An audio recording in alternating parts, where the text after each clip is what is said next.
감독의 디테일한 전술은 전혀 없었으나 결국 손흥민 월드클래스가 경기를 지배했다.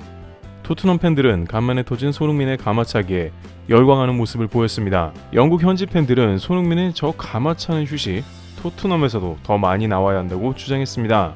많은 이들은 손흥민이 최근 가마차기를 하는 능력이 줄어든 게 아닌가 의심하고 있었는데요.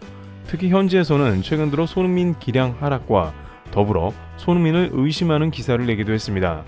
하지만 손흥민은 정말 오랜만에 손흥민 존에 가까운 위치에서 슛을 날리며 경기를 결정지었습니다.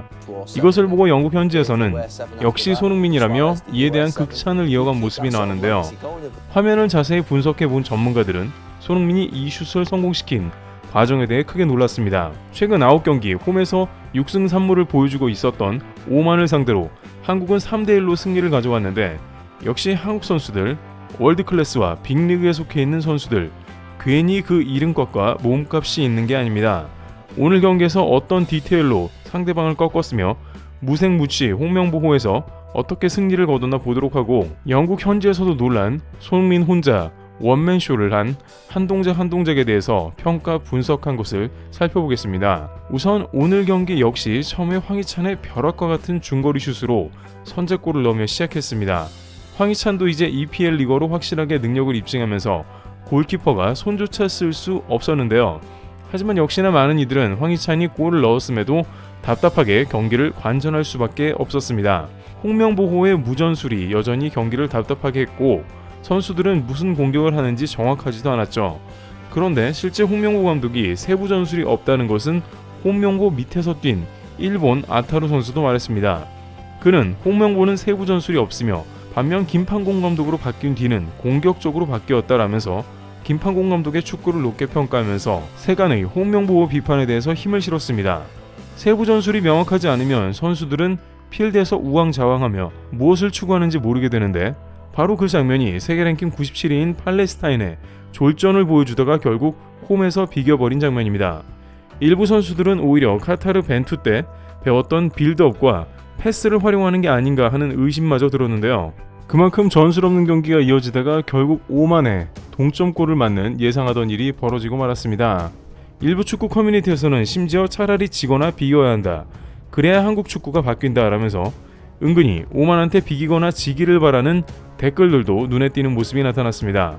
그러나 한국 축구에는 월클 손흥민과 PSG의 이강인이 핵심 공격을 이끄는 차이점이 존재했는데요. 이들은 애초에 선수들 스스로 공격을 풀어나가야 하며 세부 전술이 존재하지 않음을 이해하고 있었습니다.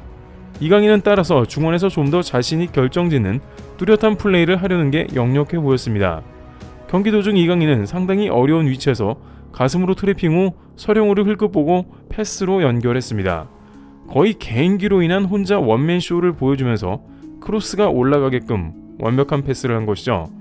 원래 약속된 플레이라면 이렇게 전개되지 않았겠지만 이강인은 이를 중간에서 스스로 해결해 보인 것입니다. 또한 59분경 1대1로 답답한 상황이 이어지자 이강인은 페널티 구석에서 들어갈 뻔한 가마차기를 시도했습니다. 순간적으로 제끼고 가마찬 이 슛은 조금만 안쪽이었으면 골이 들어갈 정도라 이강인이 노리고 차버린 것입니다. 이강인도 오늘 평점 7.9를 받았을 정도로 경기를 열심히 뛰고 클래스를 보여줬습니다. 하지만 한국팀에서 이강인이 사라진다면 미드필드에서 공을 뿌려줄 사람이 사실상 없다는 게 엄청난 문제이죠. 전술로 커버를 해야 하는데 이강인 혼자 중원에서 고난이도의 패스와 슛을 구사하는 장면이 반복됩니다. 부상 혹은 경고 누적이라도 된다면 한국은 전술이 없으니 그대로 전력에 구멍이 나게 됩니다. 그만큼 이제 한국팀은 확실히 개인기에 의존한 축구가 역력해 보이는 장면이 여러 등장했는데요.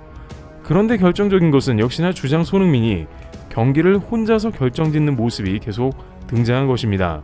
손흥민은 오늘 한 골 2어시스트로 경기의 모든 골에 관여하면서 평점 9, MOM을 받는 모습이었는데요. 오만 원정이라는 힘든 상황과 무더위, 주장의 짐을 짊어지고도 손흥민 플레이는 영구에서도 난리가 났죠.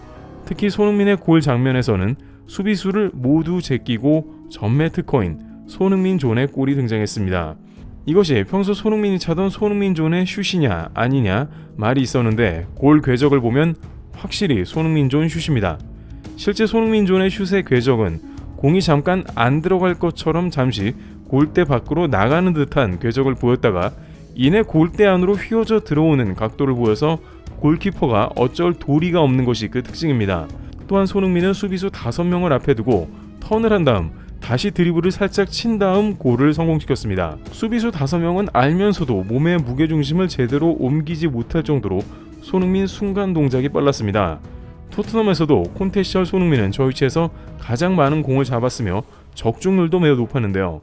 이런 슛이 나오자 영국 팬들은 놀라면서 제발 토트넘에서도 저런 슛이 나오게 해줘 라고 했습니다. 하지만 손흥민은 최근 인터뷰에서 못하는 게 아니라 현재 전술 때문에 그렇다라고 답변하기도 했는데요.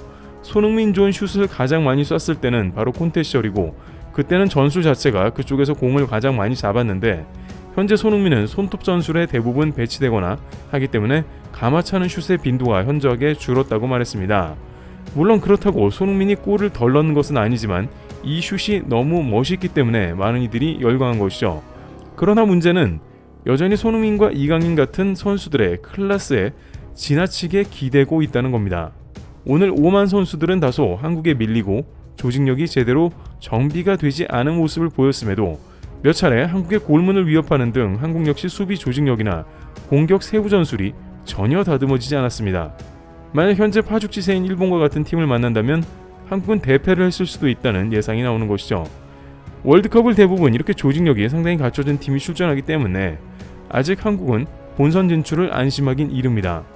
홍명보 감독은 경기 후에 연습 시간이 없었던 것 치고 잘했다라면서 시간이 없다는 취지의 발언을 했습니다.